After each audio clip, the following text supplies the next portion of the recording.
Al principio no era capaz de ver nada, únicamente era consciente de encontrarme sola en una oscuridad que me resultaba asfixiante. De pronto, como un salvavidas que me arrojan desde algún lugar más allá de la negrura de la noche, una voz familiar llegó hasta mis oídos, una voz reconfortante de alguien en quien había confiado durante mi infancia. Era la voz de Segastaya, a quien en mi país, Ruanda, se le conoce como el chico que hablaba con Jesús. Saludos amigos, bienvenidos una semana más. Estamos en 49 o más, el programa de Canal Diocesano, en el que cada semana les invitamos a leer un buen libro, por diversas razones, porque los libros que traemos también procuramos que sean de diversos estilos. Historias interesantes que contar, autores también que nos parece que merecen la pena, y nos ayuda para ello Antonio Rubio Muga. Bienvenido, Antonio. Muchas gracias. Hoy con un libro que me sorprendió cuando le vi, y yo creo que también nos va a sorprender a muchas personas, les va a sorprender. Bueno, en este caso El chico que hablaba con Jesús, que es el libro que traemos hoy, no tiene una autora seguramente conocida para ninguna de las personas que nos están viendo. Lo sorprendente de este libro es la historia que hay detrás, que es una historia real, de un niño chico, no sé cómo llamar, de nombre de esos impronunciable, porque estamos hablando de África, de Ruanda en concreto. Bueno, dinos algo de la autora en primer lugar, de este libro. La autora es Immaculée Ilibegiza, nacida en Ruanda.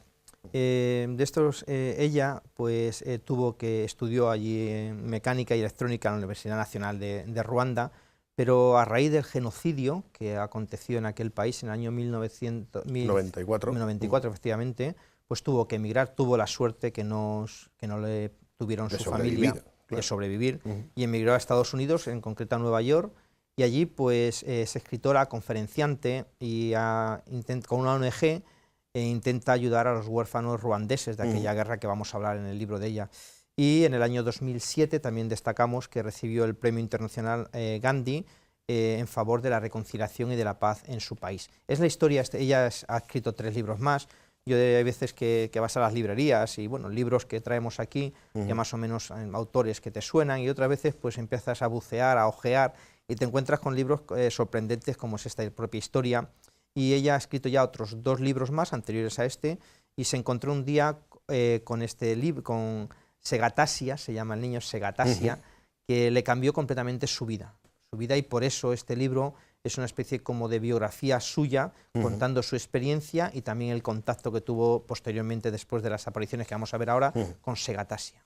Claro, para nosotros es que esta historia yo personalmente no la he visto publicada ni he oído hablar nunca de ella aquí en ningún sitio, en ningún medio, ni siquiera en lo que podríamos llamar medios religiosos. No recuerdo que se hicieran eco en su momento, pero parece ser que en África este fenómeno de estas apariciones, ¿no?, sí son conocidas. Sí, de esto precisamente habla el libro. A mí me llamó la atención en Kibeo, en Ruanda, es el lugar donde la Virgen y Jesús se aparecieron a unos 12 videntes, 3 de ellos, 3 videntes, que lo vamos a ver en el libro, están reconocidos oficialmente por la Iglesia. Son las únicas apariciones reconocidas oficialmente por el Vaticano de toda África. Esas 3 videntes, en Kibeo. Y también uno de esos videntes, de los más que hubo, es Segatasia, que todavía no están reconocidos.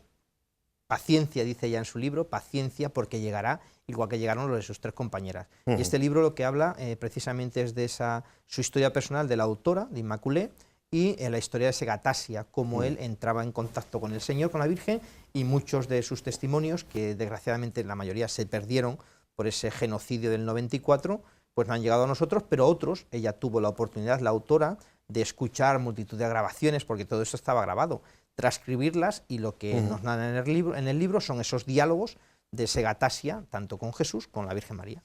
Bueno, pero ella empieza arrancando de alguna manera en el genocidio de Ruanda, ¿no?, en aquella primavera del año 1994, pues porque, claro, no es difícil entender que, bueno, que una cosa así marca a cualquiera, ¿no? Y a ella, lógicamente, a la autora me refiero del libro. ella habla de un sueño primitivo, dice, yo me quedé dormida soñando y soñó con Segatasia, que ya había muerto.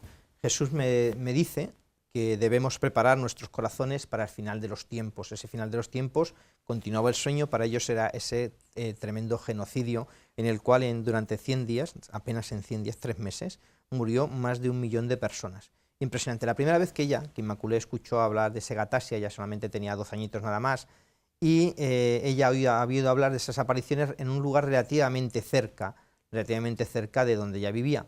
Quibeo, nos ponemos en el año 1980, y desde el primer momento ella no podía asistir, su padre no le dejaba, lo vamos a ver, en los mensajes que transmitía la Virgen y Jesús a estos videntes, y en especial a Segatasia, eran unos mensajes llenos de amor, y contaban cómo vivir en nuestra vida la voluntad de Dios, no eran mensajes absolutamente nada raro, y que sobre todo se centraban, ahora lo vemos fue como un anticipo, como una profecía de que el mundo se tenía que centrar en el amor, y cómo ese mensaje influyó en su vida. Cuando ella escuchó, 12 años, y le cambió completamente su vida. Dice, yo me dediqué, en mi habitación era como un pequeño santuario, a intentar saber y escuchar aquellos mensajes. Pero lo curioso es también, Antonio, y esto sí que es algo que ha ocurrido luego en otros fenómenos, digamos, parecidos, es quién es Segatasia. Porque Segatasia es un niño pobre, de una familia pobre, un pastor, de una familia de pastores, y ya está. Segatasia, en uno de los capítulos, hace un esbozo de lo que era su vida. Él había nacido en la choza de sus padres, no había ningún registro de nacimiento, de hecho sus padres ni siquiera se acordaban del día en que él había nacido, en julio del año 1967, en Muora, en Ruanda, dice, cerca de la frontera con Burundi. Dice, un pueblo completamente incomunicado, nada de carreteras, evidentemente, ninguno de sus parientes sabía leer ni escribir, él no pudo ir al colegio. Cultura y formación, cero. A los 2 años ya estaba en la huerta con sus padres, y a los 4 años ya se hacía cargo de las cabras y de la vaca que tenía el padre. Su vida se reducía pues a la ganadería, ese poquito ganado, y a cultivar judías. Era tan pobre que ni siquiera podían permitirse tener una radio como tenían algunos, y ni mucho menos tenían tiempo para la religión. De hecho, sus padres no eran ni mucho menos católicos. Simplemente adoraban a los antepasados porque era como una manera que tenían ellos de que les protegieran de cara al futuro. La educación nula. A los 11 años su madre se da cuenta de que tiene que aprender a leer y a escribir para intentar salir, era el mayor de 4 hermanos, salir de esa situación, y lo mandan a un pueblo cercano a estudiar. ¿Pero qué hace? Que a las 3 primeras semanas de ir al colegio, a los 5 minutos del colegio, él se iba a explorar los alrededores de la escuela para ver qué tierras eran mejores para poder seguir plantando judías, porque era lo que a él le llamaba la atención, con lo cual sus padres al final desistieron y le pusieron como a jornales en el campo, como un pastor y también como agricultor.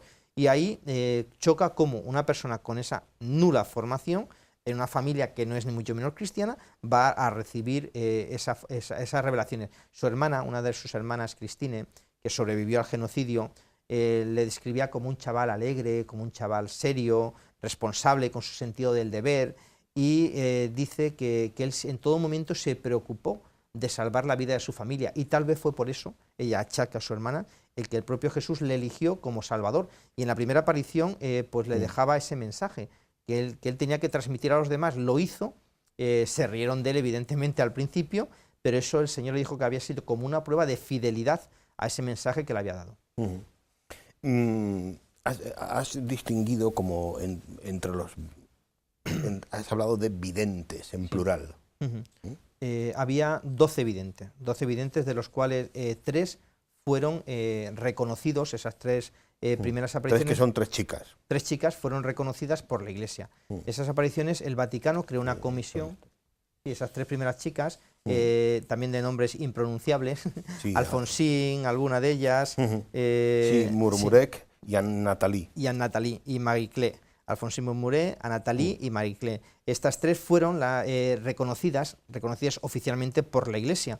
Esto se hizo dado de que inmediatamente después de las primeras apariciones, estamos hablando noviembre del año 1981, se apareció primero Alfonsín, Y era una chica que había tenido una infancia también difícil, pero gracias a su esfuerzo había logrado una beca y recibió su primer mensaje: yo quisiera que tus amigos y compañeros tuvieran la misma fe que tú, pues no tienen suficiente. Al despertarse, dice, se burlaron de ella. Segunda a Nathalie, segunda vidente, también una chica devota, y de ella se reía Marie Claire. Esta, al final, cuando recibió la visión de la Virgen, la aparición, pues completamente transformadas. Empiezan a aparecer cientos, miles, a las pocas semanas, de personas peregrinando hacia Quibeo para encontrarse con la Virgen a través de estas videntes. Ellas entraban en éxtasis a lo largo de las apariciones. Médicos, esa comisión testimonió que las examinaban antes y después, y milagrosamente esos trances se recuperaban, no le dejaban ningún tipo de secuelas, y los propios médicos y también la comisión teológica que los examinó, pues no daban crédito y no quedaba otra cosa que achacar a algo divino lo que estaba allí sucediendo. Y ahí en el año 82, al año nada más, fue cuando Segatasia recibió su primera aparición. Y la autora quedó completamente enamorada, entre comillas, podríamos decir, de la voz que ella escuchaba a través de las cintas que se grababan de Segatasia, y ahí empezó pues cómo su vida cambió completamente, y cómo a través de las peregrinaciones de su propio pueblo, el sacerdote de su aldea viajaba, y su padre, y a la vuelta cómo le contaba detenidamente. Ella hablaba de después de cenar, no había televisión. Aquí hace una referencia a uno de esos lugares, lugares espectaculares en África. Yo creo que hay muchísimos, ¿no? Aquí hace referencia al lago Kivu, ¿no? Como un lugar impresionante. Bueno, pues ahí lo estamos viendo, ¿no? Claro, pues bueno, pues a esos momentos de conversación, ¿no? Sí. Que tú decías, esos momentos de sobremesa. De sobremesa en el lago. Ella vivía, la autora vivía en el lago Kivu, muy cerquita, y esperaba, como cuando su padre era ya pequeña, con 12 añitos, no la dejaba viajar, y allí se esperaban de que su padre llegara y le contara después de cenar tranquilamente. Pero hay una cosa, hablamos de apariciones y muchas veces hablamos de milagro, pero la autora lo deja claro desde el primer momento. Dice: el milagro se iniciaba en el momento en que empieza la peregrinación con el corazón lleno de fe y de amor. Ahí empezaba, y ese es el verdadero milagro, cuando la gente se pone en camino lleno de fe y lleno de amor. Es ahí. Entonces la descripción de su padre pues no la dejaron indiferente, ella deseando en algún momento peregrinar, cosa que no pudo hacer, y tuvieron que pasar unos años hasta que ella ya se encontró con Segatasia. Luego, claro, estamos ya hablando de que muy pronto, por tanto, esto que le pasa a Segatasia es conocido, y surgen, pues eso, auténticas peregrinaciones, podríamos llamar, a Quibeo. Sí. ¿No? Eso ya es sorprendente también, ¿no? Sí, en un lugar donde tampoco podemos imaginarnos que las comunicaciones fuesen fáciles. Bueno, primero, infraestructuras no creo que hubiese muchas y muy buenas, y facilidad de comunicaciones tampoco mucho, ¿no? Pero muy pronto, cuenta ella que pues hay mucha gente interesada en conocer esta historia y en acercarse al fenómeno.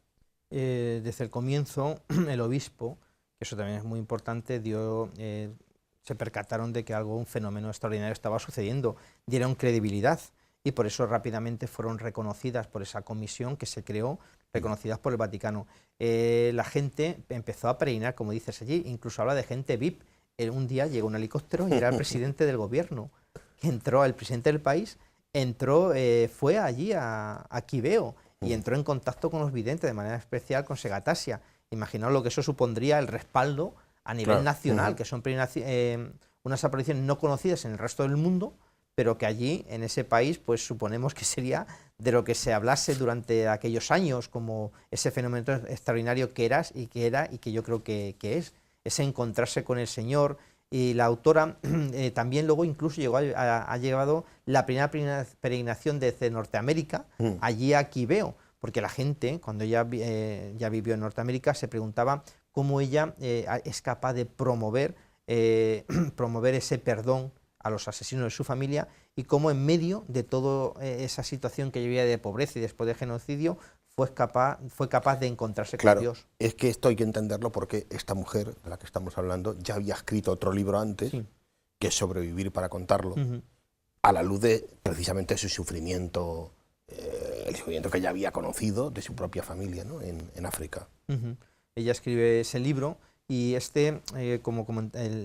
habla de las apariciones, pero se centra en la historia de Segatasia, este otro, donde pues ella encuentra esa fuerza en el mensaje de perdón, el mensaje de paz, el mensaje de amor, que, claro, hablábamos antes de la nula cultura, podríamos decir, a nivel de escribir y de leer, pues imagínate a nivel teológico, y cómo desde el primer momento Segatasia, en las apariciones, es capaz de citar pasajes de la Escritura, es capaz de entender los dogmas de la Iglesia sin nunca haberlo hecho, y nunca va a dar un mensaje contrario a la doctrina católica, que eso también llama mucho la atención a la hora de adentrarte en su mensaje. Y también es una fuente, me imagino, de credibilidad, podríamos decir, para el Vaticano, en este caso, cuando estudia el caso, ¿no? Por supuesto, por supuesto. Bueno, nos quedábamos en esos momentos de peregrinación, en esa historia que ella misma, la autora, cuenta. Hay un momento en el que visita un hogar de caridad también, y está la historia ahí, una historia ahí bien interesante también. Sí, cerca de Kibeo estaba Kigali, donde se encuentra ese hogar de la caridad.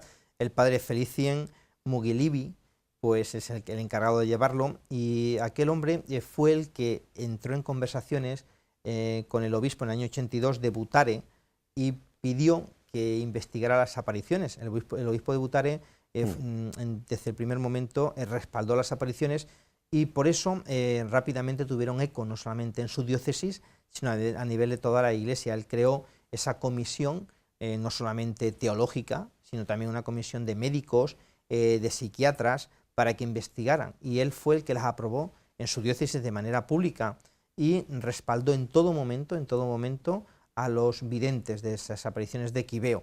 Evidentemente, el padre Felicien empezaron a grabar absolutamente todo lo que allí acontecía. Tuvieron que crear un escenario. Aquí hablamos en Europa, estamos lo más normal, un escenario, una megafonía. Para crear todo aquello se necesitaba infraestructura, se necesitaba dinero, y gracias a este obispo de Butare y al padre Felicien, pues aquello fue una realidad, y eso llegó a que todas personas, incluso la autora, que nunca llegó a ver las apariciones, sí en su casa podía escucharlas, porque el sacerdote de su parroquia en esas peregrinaciones junto con su padre las llevaba. Entonces eso sirvió para difundir rápidamente aquel mensaje pues a cualquier rincón del país. Desgraciadamente, como apuntábamos, en el genocidio se perdió prácticamente el 100% de las audiciones, de las grabaciones, de todo.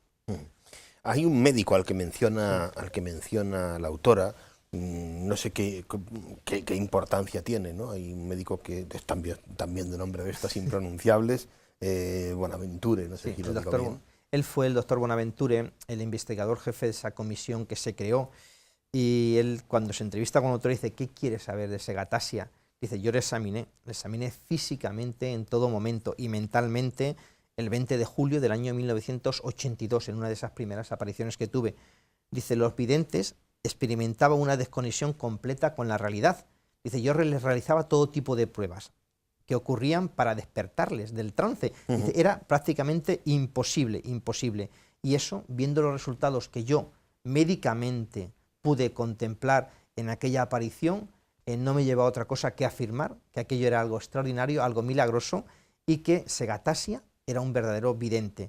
Entonces, este médico, el doctor Bonaventure, entonces, antes del genocidio, le había entregado el documento que pudo salvar, se lo entregó también a Immaculée para que escribiera el libro. Y él hablaba del fin de los tiempos, porque como 12 años antes del genocidio, en estas apariciones, ya la Virgen, como había anticipado ese final de los tiempos, que habría una masacre sangrienta en Ruanda, y que el mensaje de Segatasia, como el resto de los videntes, era tan central como que había que prepararse para ese final de los tiempos, era importante.